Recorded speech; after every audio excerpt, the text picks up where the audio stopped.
జనరల్గా Instagram reels మన talent చూపించుకోవడానికో లేదు అంటే 4 లైకులు సంపాదించుకోవడానికో వాడతాం కదా. కానీ ఆ ఇన్స్టాగ్రామ్ రీల్సే కొంతమంది హంతకులకు ఆయుధాలుగా మారతాయి అని మనం ఎక్స్పెక్ట్ కూడా చెయ్యం. ఈ ఫోటోలో కనిపిస్తున్న గొప్ప వ్యక్తి పేరు దేవరకొండ మహేష్. మహారాష్ట్రకు చెందిన సునీతను 2022లో వివాహం చేసుకున్నాడు.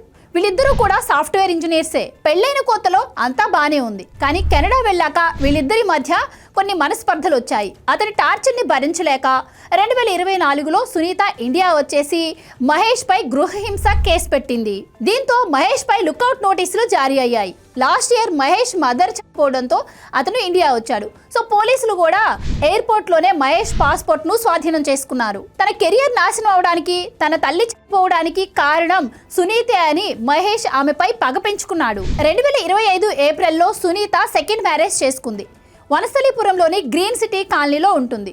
ఆమె ఎక్కడుందో తెలియని మహేష్ ఆమె ఇన్స్టాగ్రామ్ రీల్స్ ని గమనించాడు. ఆమె రీల్లో గుడి దగ్గర ఉన్న ఫోటో పెట్టడంతో ఆ గుడి వనస్థలీపురంలో ఉంటుంది అని చెప్పి మహేష్ గమనించి ఆమె ఉంటున్న అపార్ట్మెంట్ కి వెళ్ళాడు. సునీత ఇంట్లో ఒంటరిగా ఉంటున్న టైంలో లోపలికి వెళ్ళాడు. తన వెంట తెచ్చుకున్న కత్తితో ఆమె 3 నెలల ప్రెగ్నెంట్ అని కూడా చూడకుండా ఆమె తలపై, శరీరంపై దాడి చేసి ఆమె ప్రాణం తీశాడు. నిందితుడిని పోలీసులు పట్టుకున్నప్పుడు అతని దగ్గర ఉన్న థింగ్స్ చూసి వాళ్ళు కూడా షాక్ అయ్యారు.